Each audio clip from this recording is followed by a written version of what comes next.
Mm-hmm. Hi, everybody. This is Minage from Los Angeles. I'm here with upcoming Senator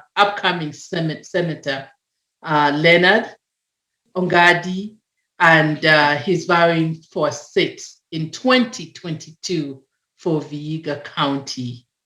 Can you introduce yourself and tell us what plans you have for Vihiga County?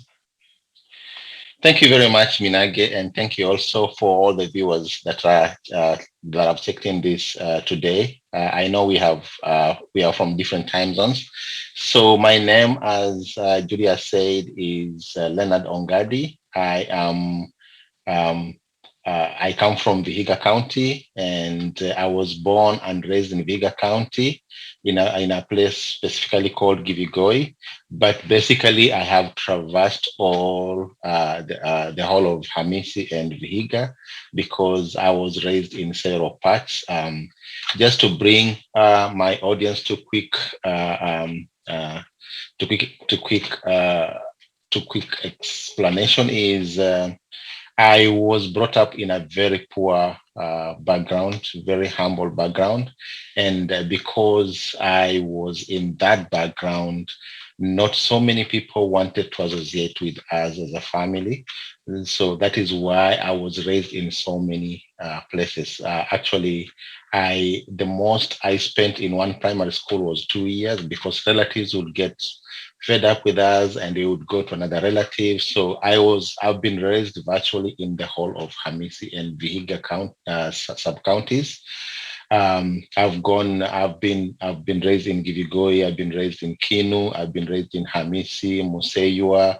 I was even raised partially in Kaimosi by an aunt of ours. I've been raised in Gimarakwa, Kitambaze, Mutave. I've been raised in Vihiga sub county, in several other places. So basically, I feel that I know how my people are because um, of the way I have been raised and traversed the whole county, almost the whole county. Yes, thank you. Can you tell us more why you're running?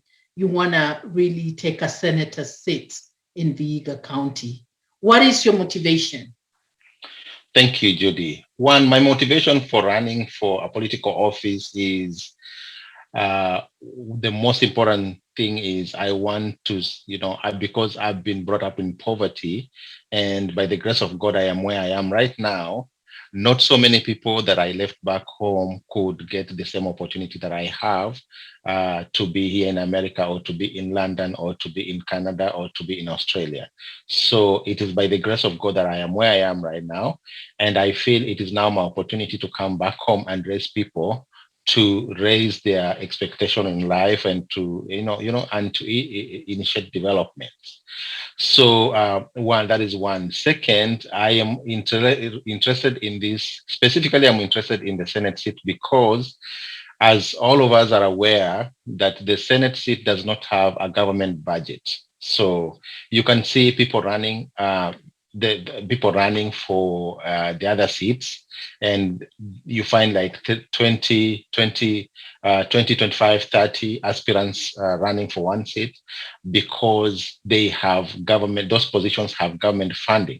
We have a fund for the MCAs, we have a fund for the women reps, we have a fund for governors, we have a fund for members of parliament. But for me, I was specifically attracted to this position and wanted to serve the people because this position does not enjoy any government funding. The Senate seat is the go between both governments, national and county, and then the senator is the offers oversight for county resources.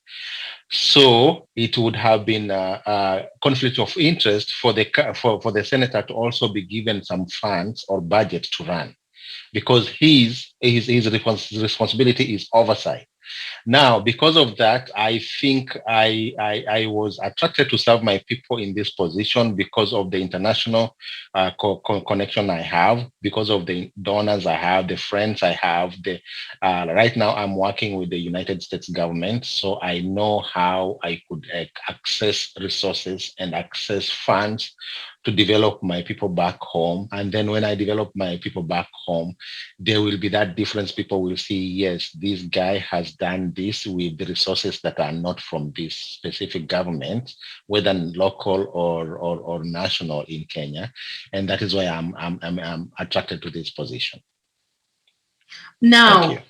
Now, can you, Leonard, can you, in Kenya, or a lot of politicians, one of the things that I noticed is they end up giving a lot of money to, they give a lot of money to people when, especially when they are campaigning. And the people are more of getting that isukar, the little sugar. And for me, I think it is not a good methodology to really work it, because what happens is when the people get into power, they try to recover all the money they have lost. What strategy are you going to bring to Vihiga County that is different from that methodology, so that we as a people can begin to move forward in more ways where you're going to be a help to the people and not a means for you to recover whatever you have put forth? Thank you, Judy. First of all, is I am contented where I am right now. I am working with the U.S. government. I have investments here in America. So, like for me, I am not driven by what I will gain. I already have a job. Like I have something else to do.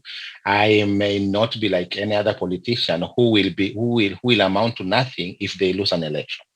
That is one. Two is I am trying to invest in people. I am actually discouraging my team from giving handouts.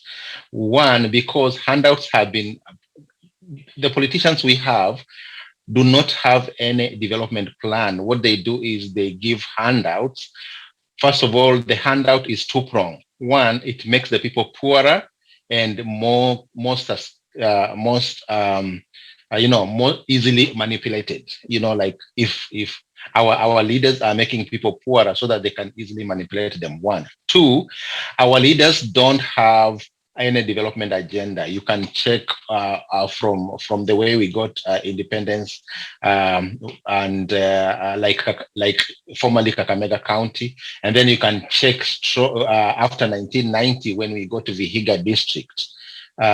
Which was an annex, which was annexed from Kakamega district. Then we can come 10 years ago, the leaders that have been there when after the 2010 constitution promulgation, so which created the county and the national government. So we can see there is a history of people getting made poorer and poorer. The quality of life is more poorer in Vihiga than it was 10 years ago, and than it was when I was growing up. Because when I was growing up, I would carry, we had so much. We had food for ourselves. Me and my grandmother would carry some produce and go and sell in Kiboswa, and we would get something in return. But right now, we don't have, there is no produce, and people have been made more poorer.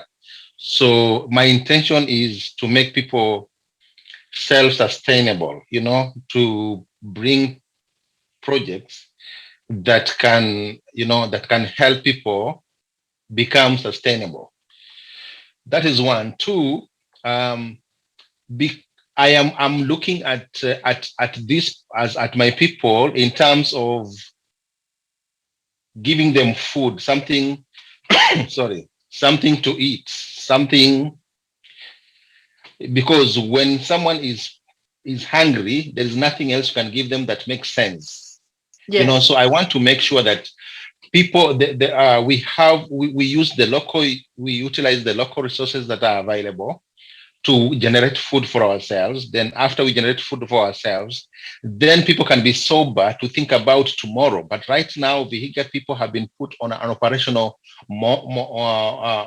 mode, because operational is that there are people who wake up there and they are thinking the whole day what they will eat during what they will have, what dinner they will have. People are Mm. not even having three meals like we used to have long time ago. People are not Mhm. even having two meals. Some people are having one meal. So they wake up and they are preoccupied the whole day on how they will make their children not go to bed hungry, which for me is a wastage of human resource, because that time, that the man hour that is used to think about what somebody will eat during the day, at night, sorry, and that is just one homestead, could be used to bring change in the community. Yeah, that's that.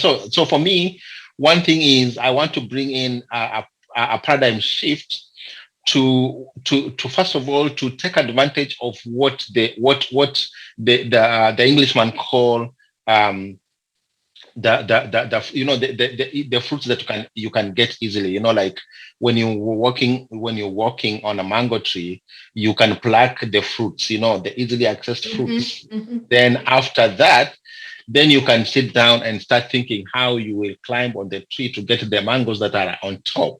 So for me, I am looking at the fact that if we make our people get food, it is many pronged. It will give us an effect on many fronts. First of all, we will have a population that is enriched. We will have Mhm. people that have something to eat.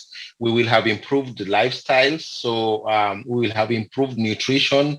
We will have reduced crime, because now the man hour used by someone to think how they will go and eat and how they will feed their family in the evening could have been spent on planning on how to steal a neighbor's cow, a neighbor's goat, a neighbor's produce. So Chicken. by chicken, yes, exactly, chicken. So by making this person more productive, and having them have their own meals, then they can have time to think about national development. That is why you'll find in communities that are more poor, it's a lot of tribalism. Why? Because, like we know, the scarcity of resources is one of the major conflicts, one of the major sources of conflict. So where there are no resources, people fight. And when they fight, they come in with different connotations. They can come in as or tribalism. They can come in as clanism. The conflict can come in as religious. So these are some of the things I'm trusting God to bring in, and to have a paradigm shift, so that we can have people who are thinking about development, and people who have time now to Mhm. sieve through the lies of politicians. Because now I will have a population that will be well contented. The people who are already have on their own food, they can put food on the table, and by doing so, I have put in place programs that will create jobs for our young people, programs that will create opportunities for our women, for our old age, and also our disabled. So one of the things I'm doing on the ground, for instance, is I Mhm. am I have invested in young people. I have provided so many car wash machines. I even right now, before this, I was getting a message from one of the beneficiaries telling me those are how the car wash is creating opportunities for young people. They are getting home with some money in the pocket, like Okay. they have so many cars they are washing. They have so many border motorcycles they are washing. Sometimes they are overwhelmed by the job that they have to tell them to come the following day. One, two, I have also provided cameras for young people back home who are entrepreneurs. They have set up their shops. They've started taking photos, and they can make something out of it. I'm also one of my flagship projects is also in information technology. I feel back home people have not tapped into the potential of information technology. Yes. Back home, back home, information technology is social media and mainly Facebook. And people go to Facebook only to say hi and to chat and to poke and to see a friend, and to follow someone. I feel we have not, as people from Vihiga, we have not seen and we have not experienced the beneficial part of information technology. So I am in talk with a few of my collaborators and sponsors to see that we will have we will have incubation centers where our computer science graduates can come in and produce their own apps, and get mentorship and get scholarship, and also connect some of our young people, to give them scholarship to come and work here in America. I'm also working with a few of my colleagues and even you, Judy. We are working together to see how nurses can come here. You see, Yes. yeah, how we can bring nurses here instead of nurses. We have so many nurses back home, jobless, or they're not getting paid so well, or the health sector has been highly politicized that you have to be known by someone to get a nursing job somewhere. So the program that we're working with you, I know, ATLE will also Yes. bring so many people back here to get jobs and to support their families back home. Yeah. So another thing That I'm is looking at. that is very, very good. I think Thank you. I'm excited to hear that. Why? Mhm. Because as we said, we need to make sure that we are changing the paradigm. Mhm. Instead of getting sugar, we are Mhm. looking at how can you get a livelihood out of Yes. what the senator is saying. Mhm. How can we bring technology in Vihiga County?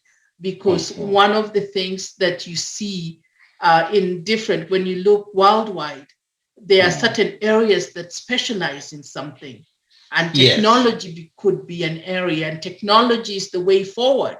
It's the way, or Exactly. international language everybody's looking into Yes. technology. So if our kids can move into IT and that is Mhm. your specialty, if you can bring Mhm. those programs in Vihiga County, um, Yes. and also bring jobs, because I think that Mhm. is what is lacking in Vihiga County. I think we will be able to get our people. What I want us to move away from is, Mhm. how can you give me a sugar, a one kilogram of sugar, that so Mhm. I can vote for you? More of, how can you make me make 10,000 shillings every month, or Yes. 20,000 shillings every month, Mhm. so Mhm. that I can feed my people.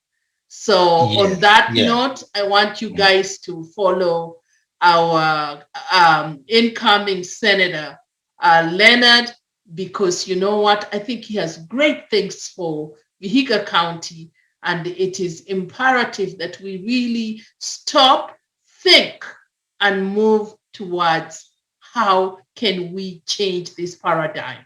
How can Yes. we move into Mhm. bread every day than only bread one time a week? Mhm. Yes. Live from Los Angeles. Anything to say bye? And I will bring him back on another Mhm. topic to expand on different things. Mhm. Anything else you want to say? Yeah, yeah. Thank you for this opportunity. I also would like to reiterate the fact that I know, like, diaspora have never been represented for a long time by our politics back home. Politicians come to diaspora for fundraising, and then after that they forget the ideas we give them. I want to offer myself to be the go-between and to be the senator for the diaspora too, so that when I come, I'll be coming and collecting ideas and making sure those ideas, suggestions, and what you guys have and the opinions can be incorporated in the law. In the laws of Kenya. So I will, yes, I am running in Vihiga County, but I will be in the Senate representing not only Vihiga but also diaspora. So I want diaspora to be very confident that right now they have someone that will represent them, and I'll be coming to collect ideas once we are elected. I'll be coming to collect ideas from you. One of the things that I am looking for diaspora diaspora is to get the right to vote. You might not be in a county to vote for a governor or a senator, but you must be in a position to vote for a president. So if we just get a presidential vote, that will be enough for us, because we are not locally in Kenya to vote an MP, an MCA, or a governor or a women rep, but we can actually vote for a president. We have realized that the decisions made back home, they affect us. We are having more poorer people back at home, and we are sending much more money back at home, making most of us have sleepless nights working to support how to pay rent for our people back home and school fees. But if we had people, politicians who had people at heart, and they would create opportunities for them back home, surely we would not be sending back home a lot of money like we are sending right now. So right now, the government is the biggest earner for the government is diaspora money. So we need to make sure that this money that we are investing back home is not operational. It's not on food, it's not on rent, it's not on shoes, it's not on something else, but it is on tangible development that will impact on future generations, like education, like land, like building, like whatever you can buy and invest in, and not just operational. Because operational, it is a monthly thing that you keep paying and no return. And then also, like you said, I am in the information technology sector and I work here in the government, and I have decided, it's a decision that my family and I have decided that we're going to leave the comfort of this country to go and help other people get opportunities like we have. Yeah, so thank you for that. Thank you so much, from Los Angeles. Until welcome. I will bring Leonard back on. Thank you and have a good evening, live from Los Angeles. Thank you, Judy, and thank you, Kenyans, and thank you, friends of diaspora. Have a great day.